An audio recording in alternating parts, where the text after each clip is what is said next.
pelajaran kita hari ini, yaitu observasi kinerja kepala sekolah dengan indikator yang akan kita bahas pada pagi hari ini, yaitu refleksi program pengembangan kompetensi guru.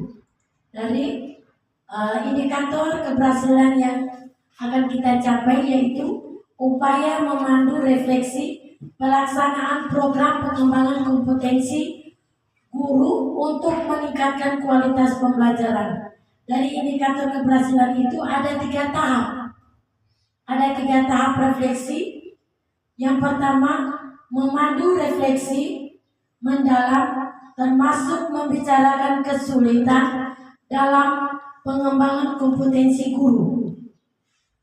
Tahap yang kedua, melibatkan guru dalam memberikan umpan balik termasuk terhadap jenis dan besar dukungan ke guru. Tahap yang ketiga yaitu mengeksplorasikan hasil pengembangan kompetensi pada perubahan praktik dan kualitas pembelajaran guru. Dari ketiga tahap itu kita akan jelaskan per indikatornya. Jadi untuk tahap yang pertama yaitu memandu refleksi mendalam termasuk membicarakan kesulitan dalam pengembangan kompetensi guru. Itu ada 3 indikator, kita sama-sama perhatikan di depan, yaitu indikator yang pertama, terbuka dalam mengakui kesulitan yang dihadapi dan menganalisanya secara mendalam untuk memahami penyebab dan dampaknya. Indikator yang kedua, melakukan refleksi secara jujur dan objektif tanpa menyalahkan atau membuat justifikasi yang tidak perlu. Indikator yang ketiga yaitu mencari contoh spesifik dari pengalaman atau situasi tertentu untuk mendukung refleksi. Itu untuk tahap pertama. Tahap yang kedua itu ada 3 indikator juga, yaitu tahap kedua melibatkan guru dalam memberikan umpan balik termasuk terhadap jenis dan besar dukungan ke guru. Indikator yang akan kita capai membangun suasana pertemuan yang nyaman dan terbuka bagi siapapun untuk menyampaikan umpan balik. Indikator yang kedua yaitu aktif mendorong guru untuk memberikan umpan balik tentang program pengembangan kompetensi. Indikator ketiga, menerima dan menanggapi umpan balik dari guru secara konstruktif dan menggunakan untuk perbaikan program. Kita masuk ke tahap yang ketiga, mengeksplorasikan hasil pengembangan kompetensi pada perubahan praktik dan kualitas pembelajaran guru. Jadi ada 3 indikator yang kita harus capai dalam perubahan praktik, yaitu mengajak dan memberikan kesempatan kepada guru menceritakan penerapan hasil program pengembangan kompetensi. Yang kedua, mengakui kekeliruan guru sebagai sebuah upaya belajar yang penting dalam peningkatan kualitas pembelajaran. Yang ketiga, menceritakan hasil pengumpulan data sebelum pertemuan berupa praktik baik guru maupun respon dari peserta didik. Itu 3 tahap dengan indikatornya masing-masing yang harus kita capai. Mungkin itu saja materi yang dapat saya sampaikan, dan terima kasih kepada Bapak Ibu yang sudah sama-sama menyimak materi.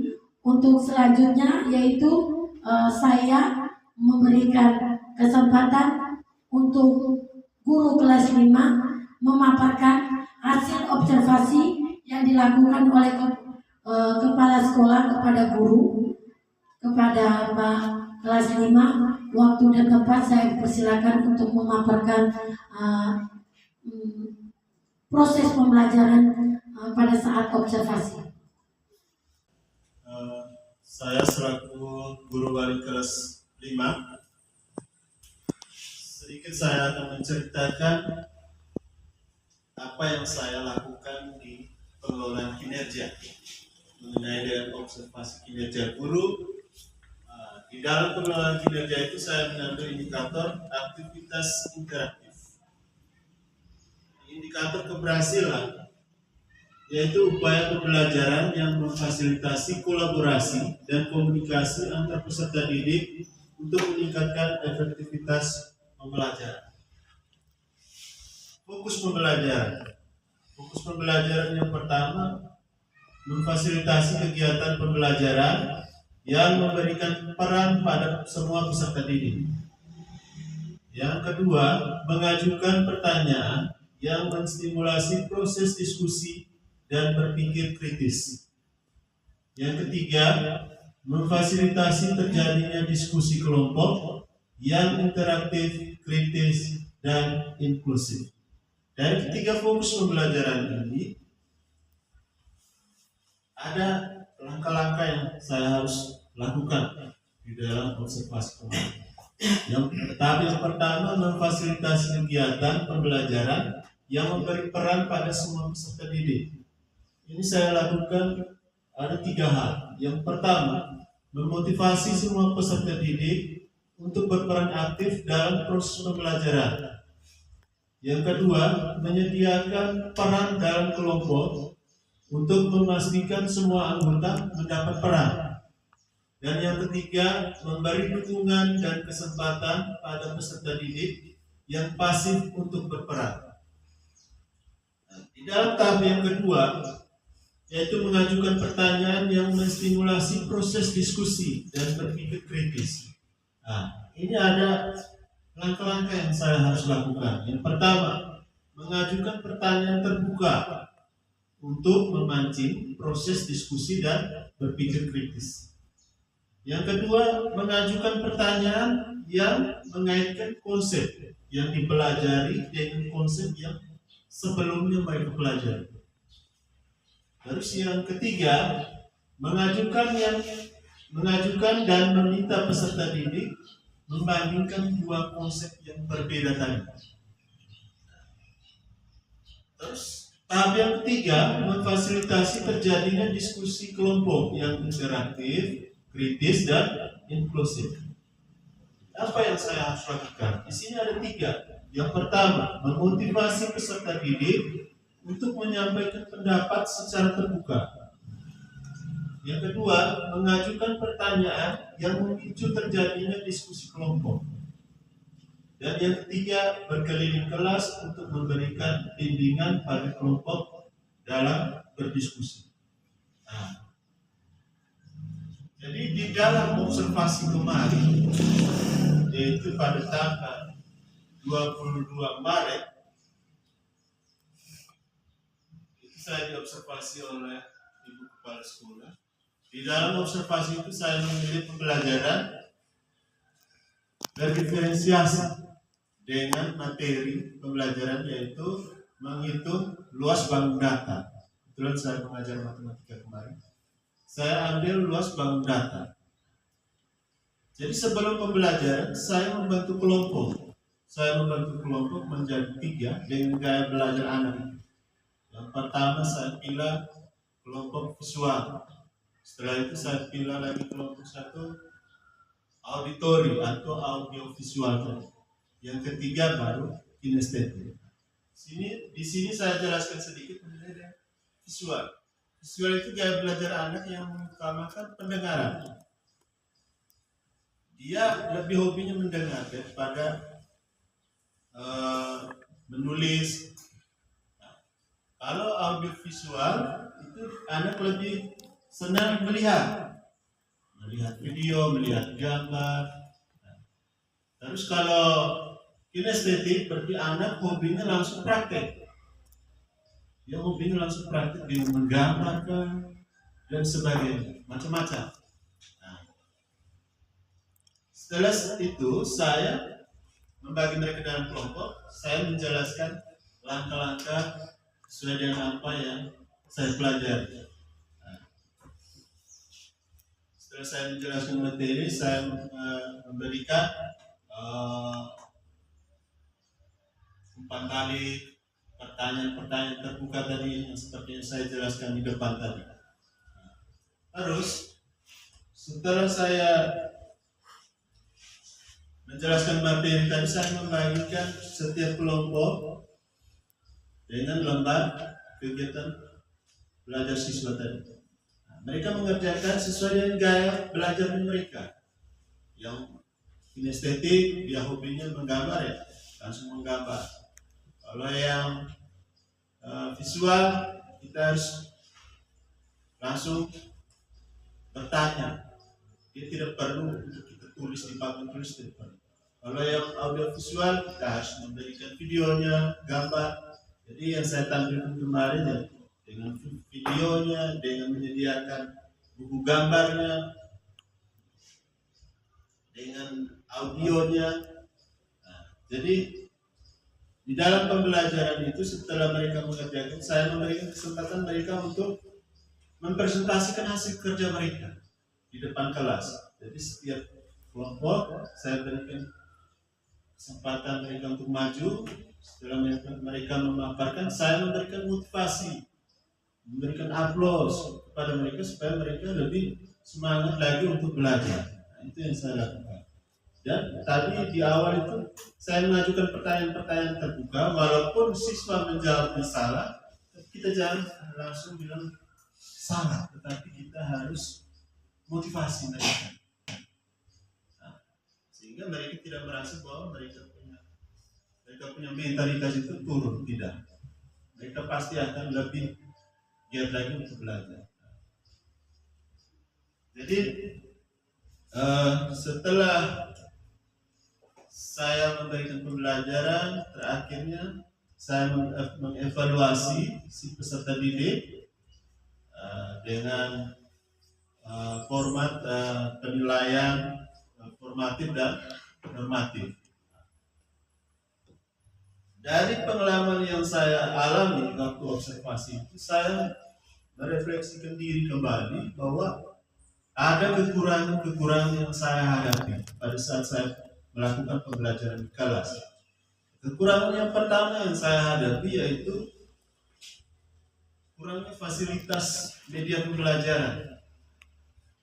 Jadi saya pada saat observasi kemarin itu saya membuat sebuah media pembelajaran, yaitu menggambar bentuk bangun data persegi, persegi panjang dan segitiga.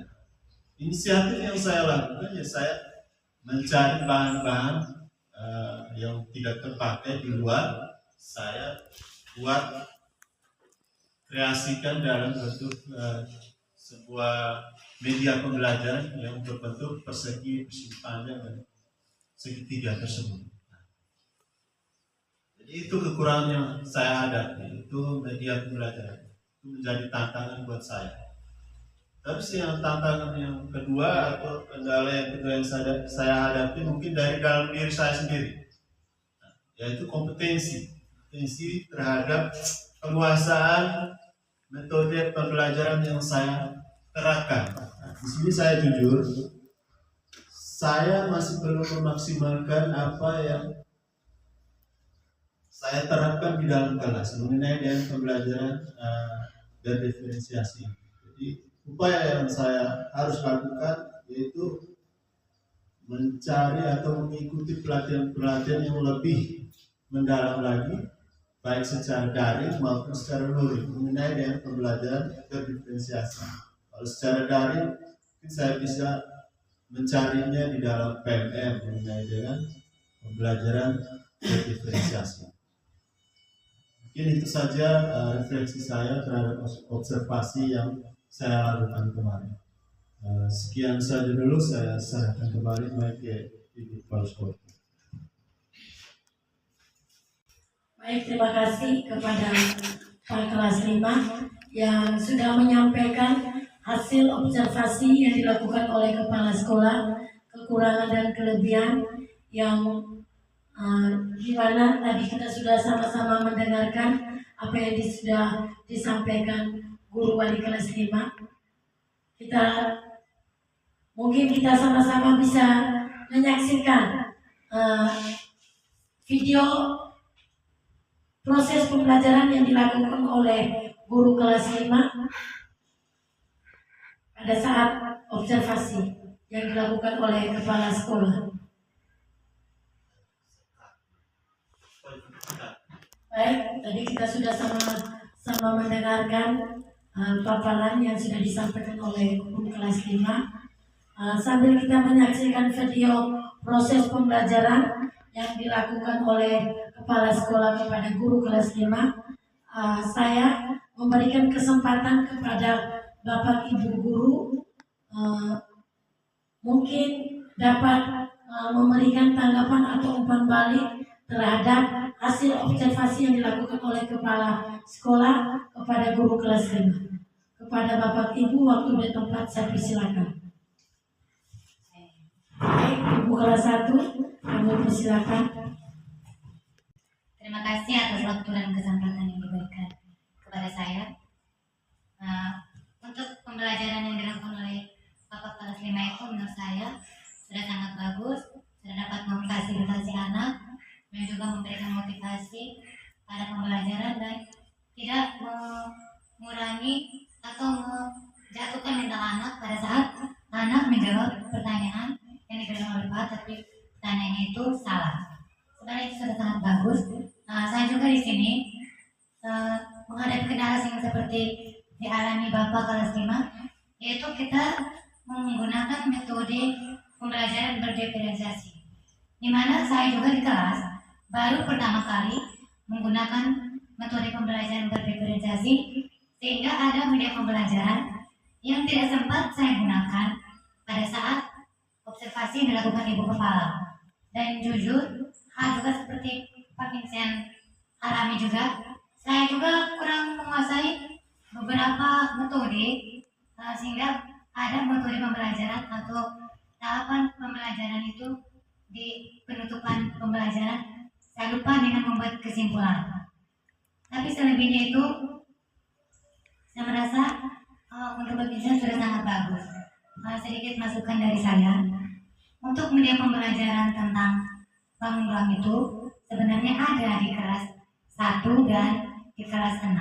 Mungkin kita kurang berkomunikasi sehingga Pak tidak mendapat media pembelajaran berupa bangun ruang itu.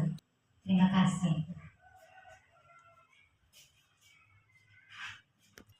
Baik, terima kasih kepada Ibu kelas 1 yang sudah memberikan saran dan pertanyaan tentang hasil observasi yang dilakukan oleh kepala sekolah kepada guru kelas 5. Mungkin masih ada lagi dari Bapak Ibu lainnya tentang hasil observasi itu. Oh iya, Pak Markus. Kepada Pak Markus saya berikan waktu dan kesempatan. Terima kasih kepada saya untuk melihat dari pemaparan kelas 5, kemudian ada pertanyaan. Saya melihat apa yang Bapak sudah dan Bapak punya kemampuan dan Bapak punya pengetahuan dari materi yang ada. Saya tadi mendengar Bapak bilang awal dari pertanyaan. Apakah itu hanya namanya bisa bertanya apakah yang Bapak tanya ini baru dikasih tahu?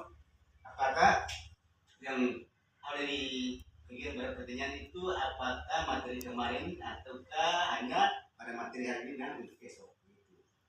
Nah, kita ada hubungan antara pelajaran. Kemudian kita mau tahu bahwa ketika tadi bagus saya mau tahu begini, ketika ada media begini, pada dalam media itu bahwa ada mendengar, ada melihat, ada menggambar. Setelah Bapak lisi kira-kira bagaimana punya nilainya? Apakah ada sama ataukah ada yang dari yang melihat, yang mendengar, yang mengambil kira-kira kemampuan untuk bekerja itu Anda sendiri bagaimana? Ini yang kami tahu. Karena baru kita tahu apakah nilainya itu yang mendengar yang membuat sama dengan apa nilainya itu masih mana mencapai KKM ataukah mana lebih tinggi atau mau sama gitu. Ini yang berarti mau tahu. Terima kasih. Terima kasih kepada Pak Markus yang sudah memberikan pertanyaan tentang paparan yang diberikan oleh guru kelas 5. Mungkin ada lagi dari Bapak Ibu, ya Ibu Aminah. Kepada Ibu Aminah, waktu di tempat saya persilakan.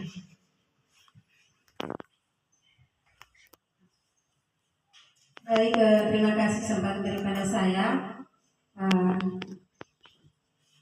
tentang penjelasan dari Bapak Wali kelas 5 tentang observasi pembelajaran yang disampaikan oleh Bapak Wali kelas 5 itu tentang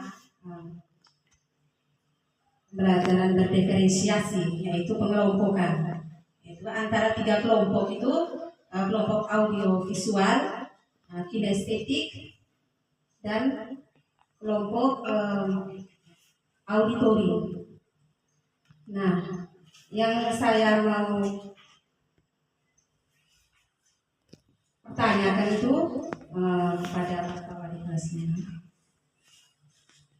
tentang visual, yaitu kelompok untuk penglihatan video itu. Video itu yang saya tanyakan pada Bapak itu, video itu digunakan di antara kelompok yang visual itu menggunakan pakai infocus dengan layar lebar itu, apakah itu tidak mengganggu dengan fokus kelompok lain, yaitu antara kelompok kinestetik dengan kelompok itu auditori. Nah, itu yang saya pertanyakan pada Bapak. Itu saja. Kepada Ibu Agama, jadi 3 orang guru yang sudah menanyakan, yang sudah memberikan pertanyaan tentang proses pembelajaran yang dilakukan guru kelas 5 yang menggunakan RPP berdiferensi. Sedikit saya tanggapi sebelum kita sama-sama mendengarkan penjelasan lebih khusus lagi dari guru kelas 5. Jadi kalau tidak salah untuk pembelajaran itu dari guru kelas 1 itu tentang media pembelajaran. Nah, untuk media pembelajaran itu kita bisa menggunakan apa saja yang ada di sekitar kita sesuai dengan materi pembelajaran yang akan kita jelaskan kepada anak-anak. Jadi di alam sekitar ini kita bisa menggunakan medianya, baik itu secara langsung maupun tidak secara langsung. Dan proses pembelajaran berdiferensi itu bukan selamanya harus di dalam kelas, bisa di luar kelas dengan menggunakan media-media pembelajaran yang ada di lingkungan sekitar kita. Terus yang kedua oleh Pak Markus itu tentang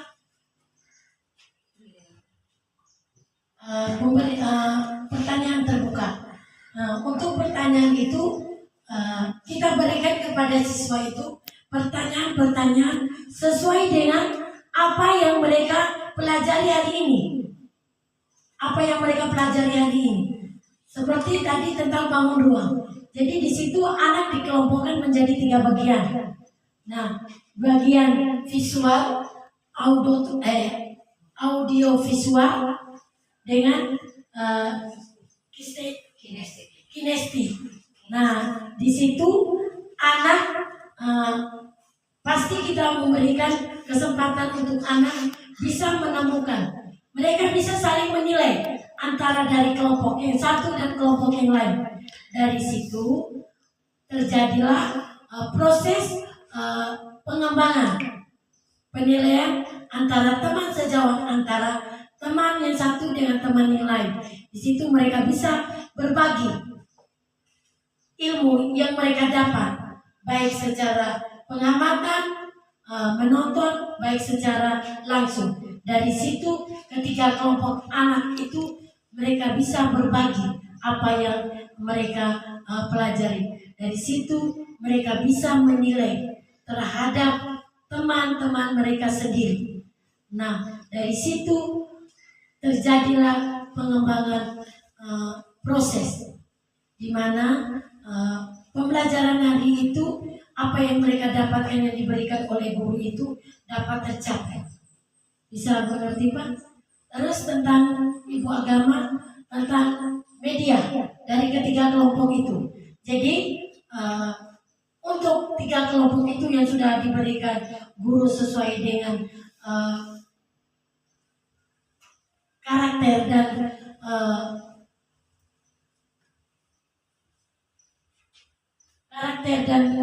kemampuan siswa itu. Jadi untuk visual itu anak itu kelompok visual. Jadi kita memberikan media. Kita memberikan media, anak mengamati, terus yang audiovisual itu anak menonton. Mungkin tadi Ibu Mina memberikan pertanyaan, mungkin Ibu sudah menyimak ini video yang dipaparkan oleh guru kelas 5 tadi. Kalau kinestik itu secara langsung. Jadi audiovisual itu bisa berupa kita menonton lewat YouTube, lewat layar lebar. Kalau kinestik itu secara langsung. Jadi kelompok-kelompok itu kita sudah memberikan mereka, sudah kelompokkan. Jadi untuk visual itu anak secara menonton melalui media pembelajaran. Jadi kalau secara visual itu anak yang dikelompokkan itu mereka menonton, tidak bersamaan dengan anak yang mengamati. Anak yang mengamati, mereka mengamati apa yang mereka ini amati gambar yang diberikan sesuai dengan apa. Ini audio, anak menonton kelompok itu. Sedangkan kinestik anak menyaksikan secara langsung, mengamati secara langsung. Jadi tidak bersamaan. Mungkin Ibu perhatikan video tadi itu Pak memberikan penjelasan sebelum anak dikelompokkan sesuai dengan kemampuan dan atau keterampilan mereka masing-masing. Mungkin tadi yang Pak paparkan itu materi secara umum yang diberikan oleh guru sebelum anak dikelompokkan.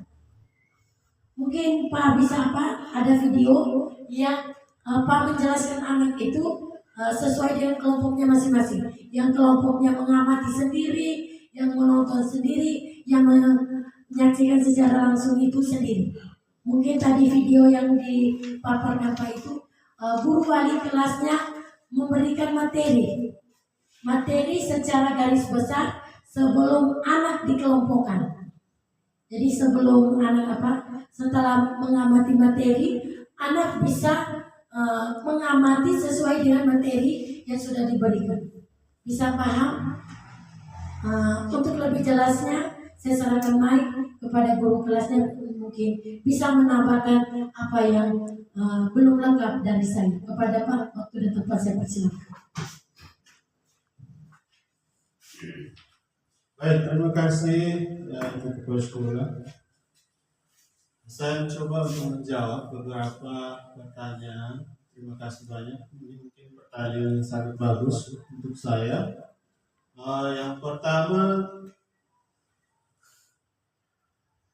tentang pemberian umpan balik. Pemberian pertanyaan umpan balik ini yang berkaitan dengan pembelajaran yang dipelajari sebelumnya atau tidak. Baik. Jadi awalnya itu kita harus sebelumnya, kalau yang pembelajaran yang saya terapkan ini sebelumnya itu saya sudah menjelaskan mengenai dengan pengertian-pengertian dari bank data itu sendiri. Jadi setelah masuk untuk menghitung luas-luas bangun datar tersebut, saya memberikan pertanyaan. Pertanyaan ini yang kaitannya dengan apa yang sudah mereka dapat pada pembelajaran sebelumnya. Nah, setelah mereka menguasai apa yang sudah kita sampaikan pada pembelajaran kemarin, baru kita masuk ke pembelajaran yang sudah kita rancang. Terus kita bertanya kembali, apakah pembelajaran yang kita pelajari ini apakah berguna untuk kita di dalam kehidupan kita sehari-hari? Kita harus berikan pertanyaan terbuka. Contohnya seperti apa? Apakah dengan pelajari ini nanti besok lusa kita di masyarakat kita bisa berbuat apa dengan mempelajari ini? Nah, nanti mereka akan berpikir, oh nanti saya bisa mungkin jadi tukang kayaknya. Nah, saya bisa menghitung mungkin luas panjang dengan lebar lemari ini saya harus siapkan triplex, untuk bahan itu saya harus siapkan berapa banyak. Atau saya mau memasang keramik di salah satu ruangan ini dengan panjangnya sekian, lebarnya sekian, jumlah banyaknya keramik ini yang harus saya pergunakan, itu fungsinya. Jadi ada kaitan dengan kita punya kegunaan yang kita pelajari di dalam kehidupan kita sehari-hari. Jadi kita harus memberikan pertanyaan-pertanyaan terbuka seperti itu, sehingga memancing mereka untuk berpikir. Terus yang kedua mengenai dengan penilaian, apakah penilaian yang saya lakukan dengan gaya belajar tiga-tiga ini itu sama atau berbeda, atau salah satu gaya belajar itu nilainya lebih tinggi atau tidak, gitu Bapak. Nah, jadi di dalam memberikan penilaian anak ini seharusnya sama ya.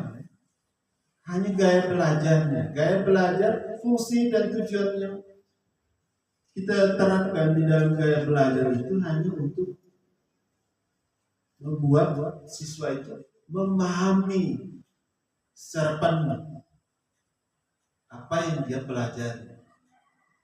Untuk penilaian, di dalam penilaian itu saya menggunakan penilaian formatif, yaitu melihat perkembangan anak dengan gaya belajar yang dia inginkan itu, apakah sudah dapat dia paham atau tidak. Kalau belum, berarti kita mengevaluasi kembali di akhir pembelajaran itu. Oh, berarti anak ini belum bisa. Saya coba taruh dia di sini dulu. Misalnya di visual dia belum bisa. Oh, saya taruh dia dulu di kinestetik, itu dia bisa. Di audio visual atau auditory, itu dia bisa. Jadi kita mencoba. Jangan sampai kita memaksa dia di situ, tapi perkembangannya hanya status terus di tempat. Nah, tidak. Itu penilaian, saya rasa penilaiannya dilihat dari perkembangan anak. Itu penilaian pasti sama semua. Terus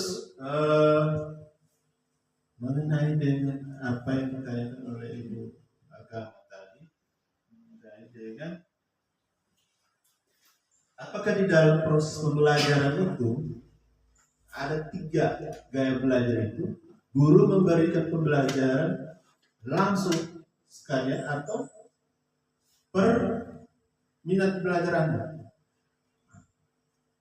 Ini yang masih saya pelajari juga, dan saya kemarin itu saya terapkan seperti ini.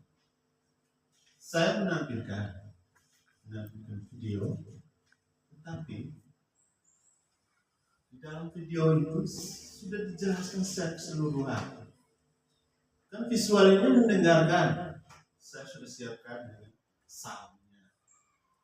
Biarpun mereka tidak memperhatikan apa yang di depan yang mereka lihat, mereka sudah mendengarkan, hanya mendengarkan itu sudah cukup. Karena itu adalah gaya belajar visual, hanya mendengarkan. Jangan sampai kita lihat anak yang tunduk main apa, kita marah, jangan. Memang mereka punya gaya belajar seperti itu.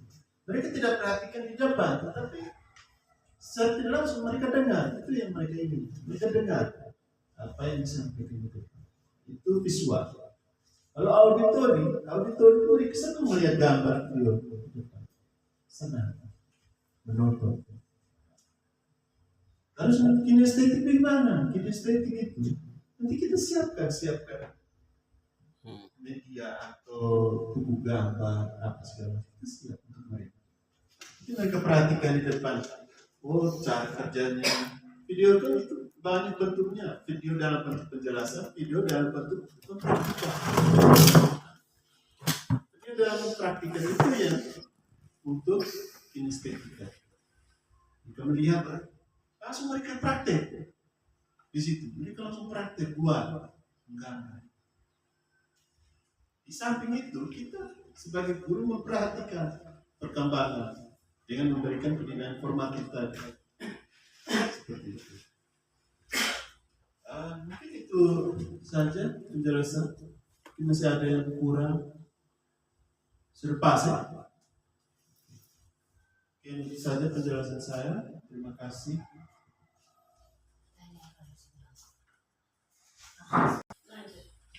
Terima kasih kepada Pak Vincent yang sudah melengkapi apa pertanyaan, yang sudah melengkapi jawaban yang dipertanyakan oleh guru dari kelas 1 guru agama Islam dan guru agama Protestan.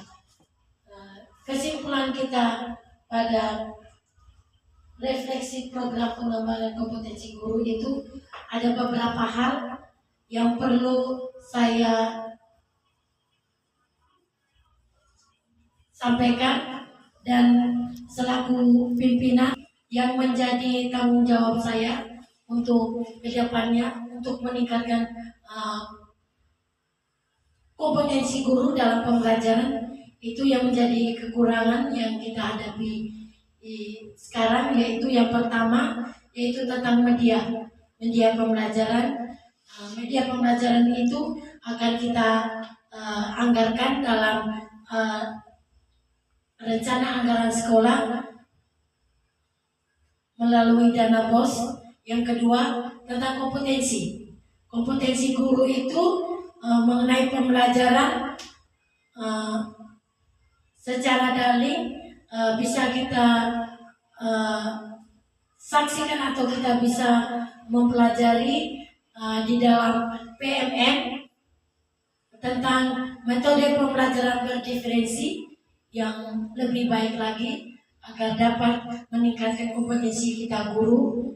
Yang kedua yaitu secara luring, di mana kita mengikuti